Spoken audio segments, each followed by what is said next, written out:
Can I ask for a big round of applause as Legend comes up? Let's give him a big round of applause.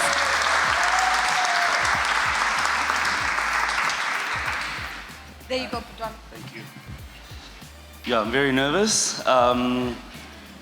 So I want to obviously firstly greet everybody and thank you for calling. Yeah, so it begins, I tell this story. I am somebody who believes in storytelling. I'm somebody who has made a living by telling stories or by creating opportunities for stories to live for many families across the country and now Africa and hopefully globally. But where does this all begin? I think it begins with a very deep question that I've always sort of battled with. What am I meant to be? Who am I?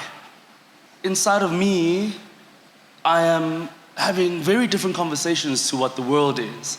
I am a young boy. At the time, I'm having these deep conversations about identity. Where am I going with it? How am I going to impress my parents? How am I going to become something? And what is that something?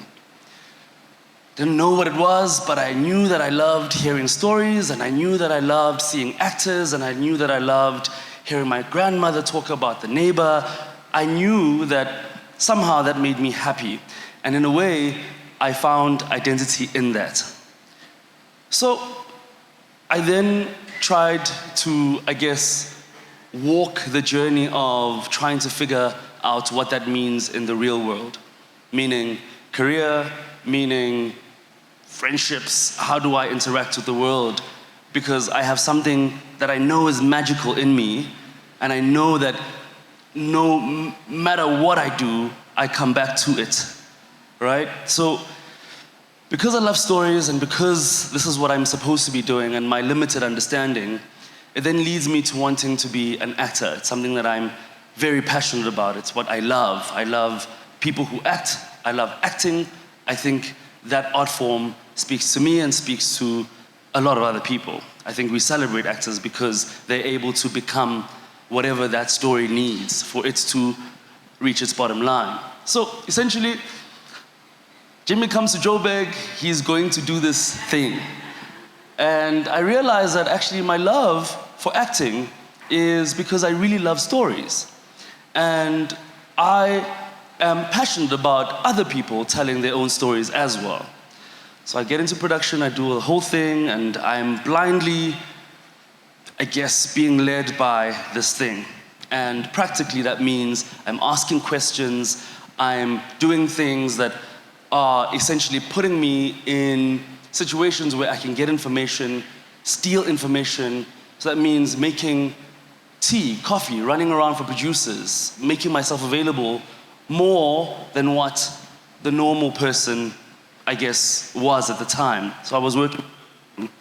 And essentially, you know, I make my way through production, I make my way through storytelling at a arm's length position because I'm hired and I'm really experiencing other people tell their stories. My mission is to tell stories. My mission is to be a vessel myself, whether that becomes the product in the acting world or whether that becomes a product in building a production house that can give me that opportunity.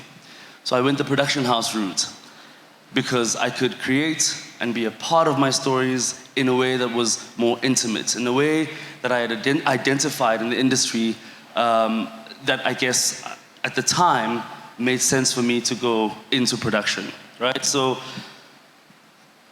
in hindsight, what I've always known is that I was building my own story. In hindsight, I was building a story. So this guy who came from a place called Esnatingi, which is, I guess, you know, a place that was called nothing by the white people at the time, and us black people just called it Snating. I don't think we understand that still. But essentially, I then realized when I was building this production house, a production house called Bar Leader, was that I was building my own story, and I was building my own story to tell one day. I was building for the sake of feeling like I was a part of finding that who am I type question, or finding that who am I answer, essentially, right? So I've got 15 minutes, so I need to rush. But essentially, I built this production house and I built this thing and I thought I was doing something. I was producing TV shows. I was producing TV shows at the highest level. I was producing for, Mzansi Magic and Showmax and all these things. So your Janelle's Diaries, your Somizis, your Being Bonangs, those were my shows. And I guess at some level, that all got too big. It all got too far away from me. It wasn't feeding me in the sense that I could feel that I was building the story, my story, the story that I had in me. And equally, I wasn't essentially in tune with that progress of that story.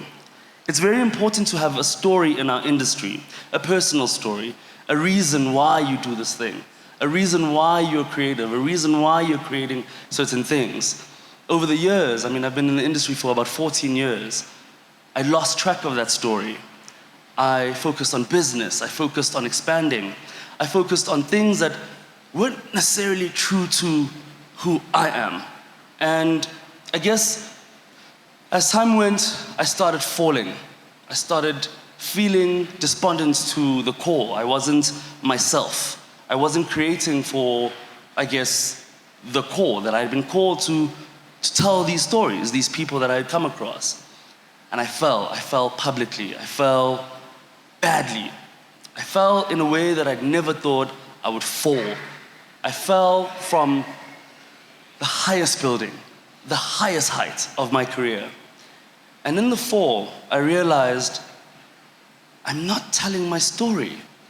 I'm no longer the guy who used to be in love with doing whatever it took to make that story possible. I was now walking red carpets. I was now the guy who was Insta famous. I was now the guy who was Twitter famous. That wasn't a part of my story. My lessons come from that fall. My lessons, in hindsight, today are so impactful. When I think about them, I shiver, because I'm like, God damn, who am I and what am I supposed to be? Who am I and where am I supposed to get these answers? I wasn't getting them from a certain point in my career, because I'd stopped telling the story, my story. Because I'd walk into rooms and I'd be like, I'm from KZN, I'm this passionate guy, I'm this person who is essentially, got a lot of ideas in him. I live in Hillbrow, I walked here, I'm gonna tell you my story. This is who I used to be. And I used to tell that story. I was building this character.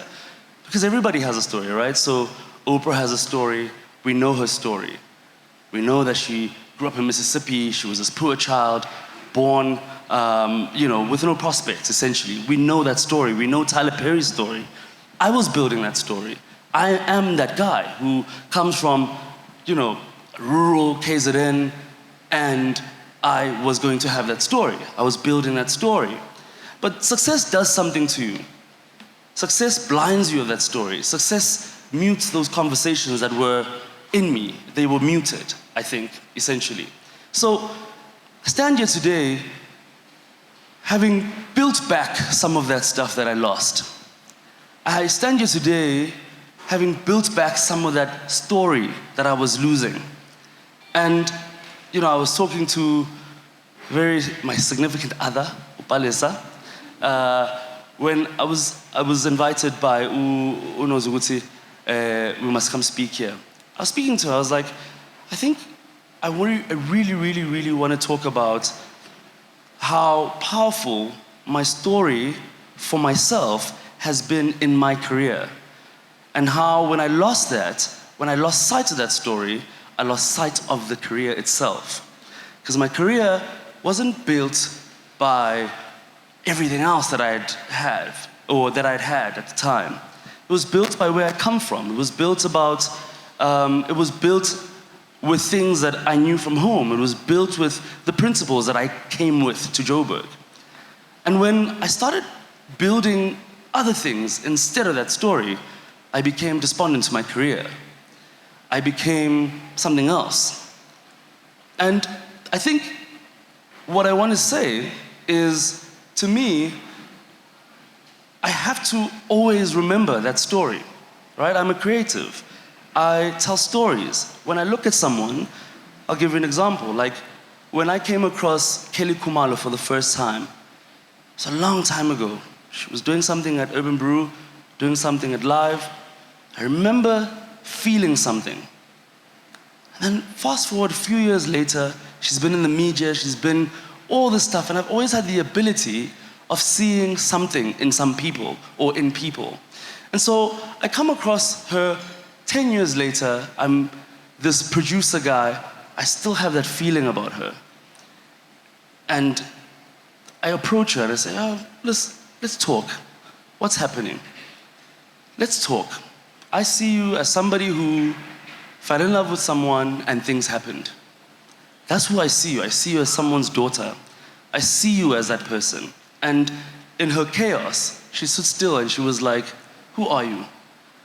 And there began my story with Kelly Khumalo, because I knew my story.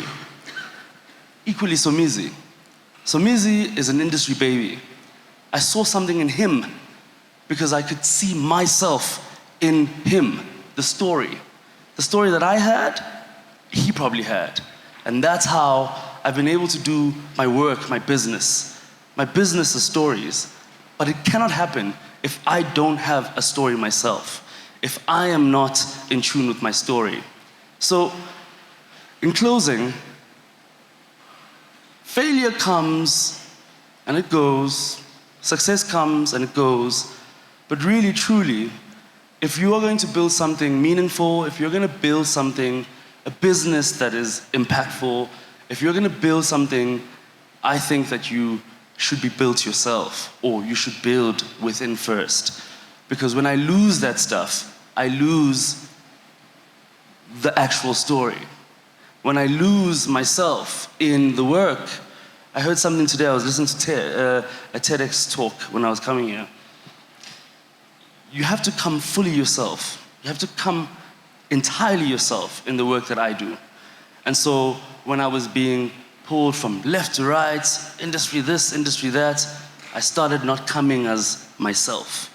I started losing the story. So I would say, Mentorship Monday, Mentorship, I want you to know that you, as an entire person, have to be in tune, because I think business is that, right? I think, at best, in closing, I have definitely learned that being a creative, being the person that I am, cannot be successful if I don't know myself and if I am not full and aware of my story. Sure.